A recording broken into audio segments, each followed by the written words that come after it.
네, 청취자 여러분 안녕하십니까? 2020년 4월 7일 화요일 고칼의 10분 브리핑 시작합니다. 먼저 안내 말씀부터 좀 드리겠습니다. 21대 총선이 오늘로 정확히 8일 남았는데요. 그래서 앞으로 총선 날까지 고칼의 10분 브리핑은 선거 보도를 좀 중점적으로 소개해 드리고자 합니다. 네. 먼저 제주신보부터 보겠습니다. 언론사사 공동기획 도민참여단이 묻는 주요 현안에 대한 후보별 입장 소개하는 기획기사 이어가고 있습니다. 제주시을 원도심 활성화 방안을 물었는데요. 민주당 오영훈 후보 주거와 생활환경 정비가 우선이라고 꼽았고요.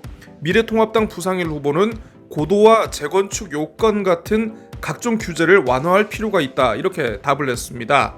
교통 문제 해결 방안을 묻는 질문에 대해서는 오 후보가 교통 안전시설 인프라 확충에 중심을 둔 반면 부 후보는 도심 기능 분산을 통한 문제 해결에 접근하는 모습입니다.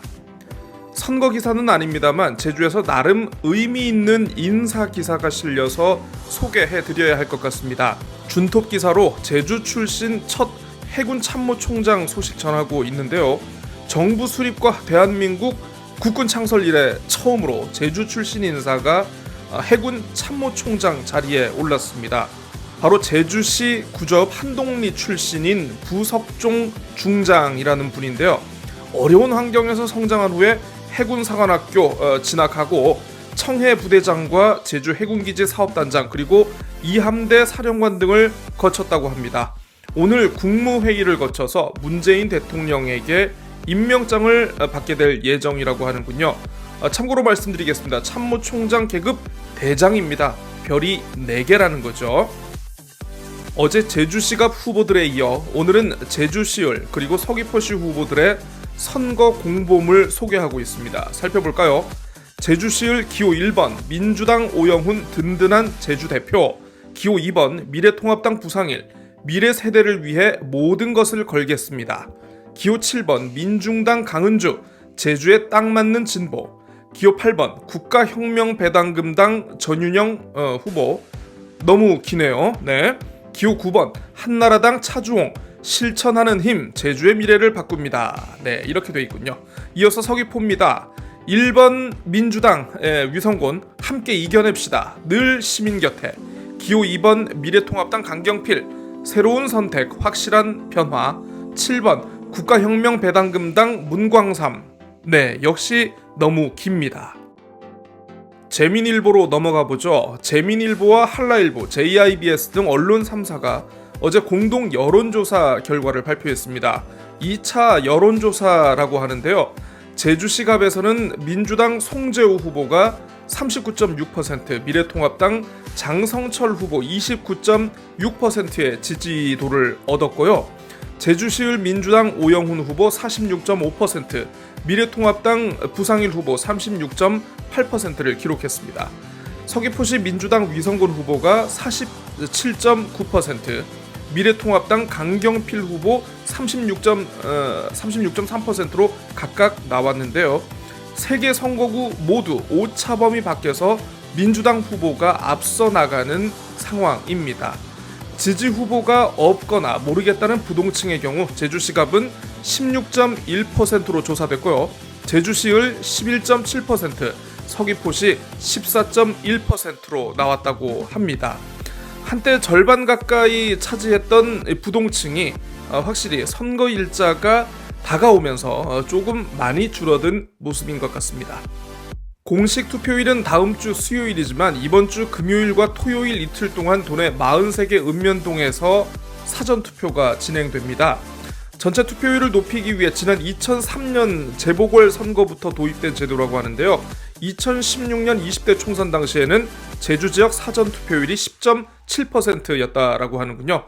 가뜩이나 코로나19로 선거 분위기가 위축된 상황인데 올해는 어느 정도의 투표율을 기록할지 지켜봐야 할 것 같습니다.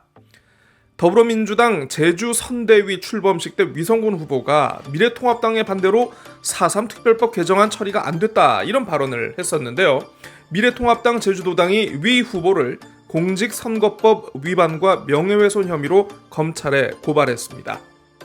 제주일보는 어제 열린 제주시갑 후보 토론회를 톱기사로 다뤘습니다. 제주일보를 비롯한 언론사사 공동으로 진행했는데요. 4.3 특별법 개정안 처리를 놓고 책임 공방이 이어졌다라고 하는군요. 민주당 송재호 후보는 미래통합당 때문이다. 미래통합당 장성철 후보는 정부와 여당이 노력하지 않았다. 정의당 고병수 후보와 무소속 박희수 후보는 둘 다 책임이 있다. 이렇게 목소리를 냈군요. 사이드 기사 보죠. 8일 남은 총선에서 정책 선거는 실종되고 네거티브전 양상으로 이어지고 있다는 진단 기사입니다. 사전 투표를 앞두고 자질 시비가 더욱 확대될 가능성이 있다. 이렇게 내다보고 있는데요. 먼저 민주당부터 정리해보자면요. 전체적으로 4.3 평화공원 참배 후에 엄지척 논란이 있었고요. 송재호 후보는 부친의 대동청년단 활동과 조부의 친일 논란, 오영훈 후보의 경우에는 태풍 내습 당시 와인 파티 논란, 논문 표절 의혹과 친인척 보좌관 채용 논란이 있습니다. 위성곤 후보는 아까 소개해드린 것처럼 이제 특별법 개정안 발언과 관련한 명예훼손 논란이 있고요. 미래통합당 후보들은 상대적으로 공격을 좀 덜 받고 있습니다. 민주당이 여유가 있어서 그럴까요? 장성철 후보 정도만 잦은 당적 변경 논란이 제기된 상황입니다. 도의원 후보 가운데는 대정읍의 무소속 양병우 후보가 가족회사에 일감 몰아주기 의혹이 논란이 되고 있네요. 후보 토론에 관련한 소식 이어가고 있습니다. 제2공항 추진과 관련해서는 후보별로 기존의 입장을 반복하고 있고요. 코로나19 이후 국민적 관심을 받고 있는 재난기본소득과 관련해서 송재호 후보는 좀 더 과감하게 처리해야 한다는 입장을, 박희수 후보는 단계적 계획과 전 국민을 대상으로 한 사업 확대를, 그리고 고병수 후보는 전부 지급 같은 이렇게 보편적이고 포괄적인 추진에 방점을 찍었는데요. 장성철 후보만 선별적 지급을 지지한다, 이런 입장을 밝혔습니다. 그런가 하면 장성철 후보의 깜짝 발언 눈길을 모았다고 합니다. 현재 구속 수감된 박근혜 전 대통령의 석방 주장에 대해서 일면 타당하다고 생각한다, 이렇게 답을 했네요. 마지막으로 한라일보입니다. 아까 재민일보 순서에서 소개해드렸던 여론조사 결과 톡기사로 올렸습니다. 그래서 바로 사이드 기사 살피겠습니다. 이번 총선 제주 지역 선거 인수가 55만 3,198명으로 최종 집계됐습니다. 지난 20대 총선보다 5만 명 늘어난 규모라고 하는데요. 제주시갑이 20만 8천 명, 그리고 제주시을이 19만 1,800여 명, 그리고 서귀포시가 15만 2,600명 순이네요.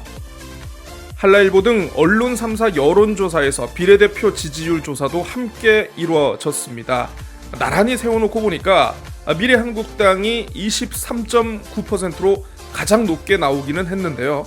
더불어시민당 21.0%, 열린민주당 11.9% 등 범여권 비례대표 정당 지지도를 합산하면 이게 30%를 넘는 것으로 나오고 있습니다. 이 밖에 정의당이 10.7%로 두 자릿수를 기록하고 있고요. 이번 총선에서 지역구 후보를 내지 않고 비례대표로만 승부를 걸고 있는 안철수의 국민의당도 5.0%를 기록했군요. 10분 브리핑이 오늘 인용한 여론조사는 재민일보와 한라일보, JIBS 등 언론 3사가 여론조사 전문기관인 리얼미터에 의뢰해 지난 3일부터 사흘 동안 제주 도내 3개 선거구 각 800명의 유권자 2,455명을 대상으로 진행됐습니다. 구조화된 설문지를 이용해 유선 40%, 무선 60%의 비율로 자동응답 또는 전화면접 조사로 진행됐고요. 표본 추출은 2020년 3월 행정안전부 주민등록 통계를 기준으로 이루어졌습니다. 95% 신뢰 수준에 표본 오차는 플러스 마이너스 3.4%입니다. 자세한 사항은 중앙선거 여론조사심의위원회 홈페이지에서 확인할 수 있습니다. 네, 10분 브리핑 오늘 순서는 여기까지입니다. 오늘은 또 어떤 재미있는 일들이 벌어질지 매우 기대가 되는 하루입니다. 저는 내일 다시 찾아뵙겠습니다. 안녕히 계십시오.